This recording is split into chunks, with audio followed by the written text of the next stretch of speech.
Ako si Mang Tonyo, dating OFW sa gitnang silangan. 17 taon ako nagtrabaho ron bilang maintenance worker. Mainit, mahirap, at malayo sa pamilya. Araw-araw, amoy langis at alikabok ang katawan ko. Pero tiniis ko lahat para lang maipadala ang pera sa Pilipinas. Pero habang tumatagal, napansin kong kahit gaano kalaki ang kita ko, parang wala ring nabubuo. Lahat napupunta sa gayarin, utang, at panggastos ng araw-araw. Nang minsang umuwi ako, nadaanan ko ang isang lumang tindahan sa kanto. May karatulang for lease. Doon nagsimula ang ideya. Sabi ko sa sarili ko, paano kung dito ko ilagay lahat ng pinaghirapan ko? Paano kung magtayo ako ng sariling negosyo? Isang coffee shop na galing sa pawis ng isang OFW. Hindi ko alam kung kaya ko. Pero pagod na ako magpadala lang ng pera. Gusto kong magtayo ng isang bagay na ako mismo ang makaka-feel ng resulta. Ito ang kwento ng OFW Brew. Isang maliit na coffee shop na sinimulan sa puhunan ng pangarap, sa gitna ng hirap, at tinapos sa tagumpay. Pagbalik ko sa Pilipinas, dala ko lang ang 200,000 ipon at isang malaking tanong. Saan ako magsisimula? Unang hakbang, hanap ng pwesto. Isang maliit na lote sa gilid ng palengke ang nahanap ko. Maingay pero madalas din ang tao. Pinuntahan ko ang may-ari, si Ate Berta. Aling Berta, magkano po renta dito? 25,000 kada buwan, Tonyo. Pero kailangan may advance at deposito. Grabe naman yan. Parang abroad din. Ganyan talaga ngayon. Pero kung seryoso ka, pwede kitang bigyan ng kaunting bawas. Nagpasalamat ako, pero alam kong mabigat pa rin. Kahit may ipon, mabilis itong mauubos kung hindi ko aalagaan. Kinabukasan, lumibas ako sa bayan, nagtanong-tanong. Marami na palang nagtitinda ng kape. Instant 3-in-1, iced, brewed. Narealize ko hindi sapat ang basta may kape. Kailangan may kwento. Doon ko naisip ang OFW Brew. Kape na may tema ng sakripisyo at pag-asa. Bawat tasa para sa mga kababayang nagbanat ng buto sa ibang bansa. Pero madaling sabihin, mahirap gawin. Nung una, walang gustong mag-invest, pati mga kamag-anak, duda. Tonyo, sigurado ka diyan? Ang daming nalulugi sa ape. Oo, pero baka ito na yung paraan para maiba naman buhay ko. Eh yung natitira mong ipon, paano kung maubos? Kung hindi ko susubukan, parang sayang lahat ng taon ko sa abroad. Matapos ang ilang linggo, sinimulan ko ang renovation. Ako mismo nagbuhat ng kahoy, nagpintura, nag-ayos ng silya. Walang aircon, lumang mesa, pero may pangarap. Akala ko, doon na magsisimula ang ginhawa, pero hindi pala ganun kadali ang bumuo ng negosyo mula sa simula. Unang linggo ng OFW Brew, 3 customer lang ang pumasok.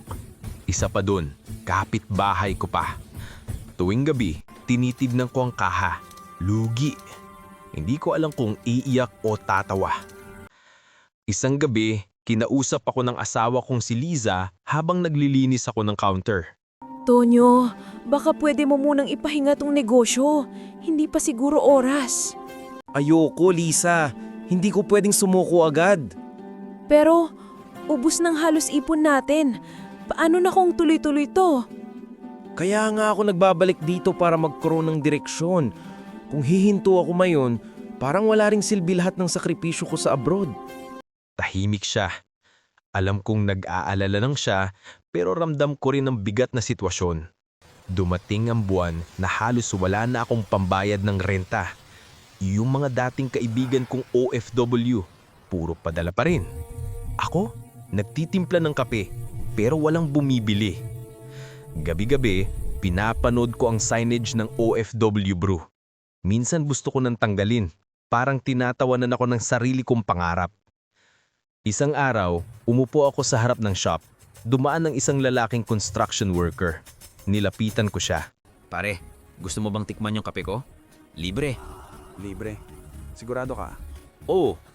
Sabihin mo lang kung anong lasa. Habang umiinom siya, sabi niya, Masarap to ah. Di tulad ng instant na kape sa barracks namin. Doon ko naramdaman. Baka kailangan ko lang magpasubok. Baka hindi negosyo ang problema, kundi ako mismo ang takot magbago ng diskarte. Kinagabihan, gumawa ako ng planong bagong-bago para sa OFW Brew. Hindi ko pa alam kung gagana, pero mas takot na akong tumigil kaysa mabigo. Kinabukasan, nagdesisyon akong magbigay ng libreng kape sa unang 10 papasok sa shop. May karatula sa labas. Libreng kape para sa mga manggagawa mula sa OFW Brew. Unang araw, 3 lang ang dumating. Ikalawa, 7. Ika-4, puno na ang upuan. Marami palang gustong uminom ng kape basta ramdam nilang may halaga sila. Habang lumalago ang interes, unti-unti kong inaayos ang menu. Nilagyan ko ng mga pangalan gaya ng Padala Brew, Ala-Ala Latte, at Puhunan Mocha. Bawat isa may maliit na kwento sa resibo, tungkol sa mga OFW na nagsasakripisyo para sa pamilya. Dumating ang isang estudyante, may dalang laptop. Kuya, dito po ba pwede magstay kahit 1 oras? Oo naman. Hanggat may kape ka, welcome ka rito. Simula noon, naging tambayan ng mga estudyante at empleyado ang shop. Dating tahimik, ngayon, puno ng tawanan at amoy ng kape. Pagkatapos ng ilang linggo, lumapit sa akin si Liza. Ang dami mong customer ngayon ah. Ang saya ko para sa'yo.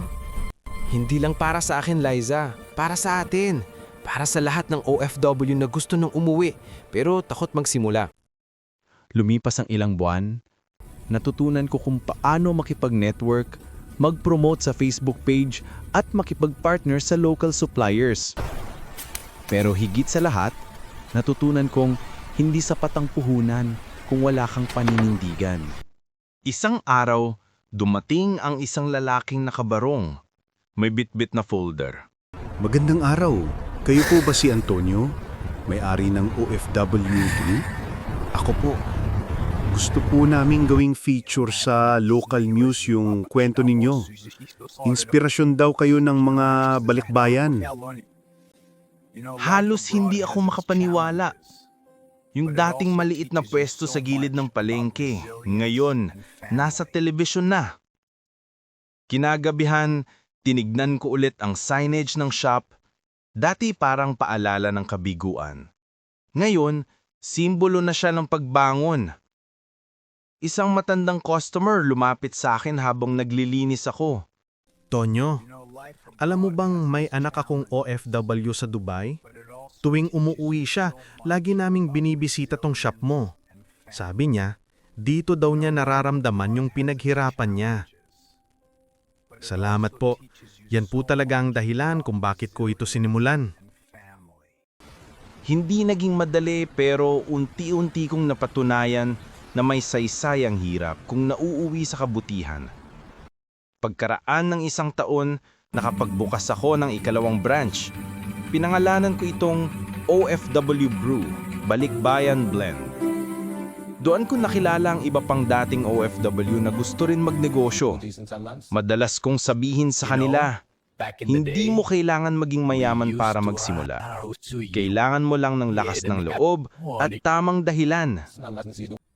Ngayon, tuwing maaga akong nagbubukas ng shop, naaamoy ko pa rin ang unang kape na timpla ko. Yung kape ng pag-asa. Ako si Mang Tonyo, dating OFW na minsang naniwalang sapat na ang magpadala ng pera buwan-buwan. Pero natutunan ko na ang tunay na halaga ng sakripisyo ay hindi lang nasusukat sa remittance, kundi sa kung paano mo binubuo muli ang sarili mo pag-uwi.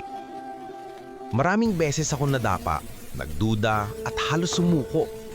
Pero bawat tasa ng kape na ibinuhos ko sa tasa ng iba ay parang maliit na paalala na kahit gaano ka bagal ang pag-asenso, basta tuloy ka lang, darating din ng tamang oras. Ang OFW Brew ay hindi lang negosyo. Isa itong sagot sa mga gabi ng pagod at pangungulila sa disyerto. Isa itong simbolo ng muling pagbangon, ng pagkakataong magsimula ulit at ang pananampalatayang hindi nauubos.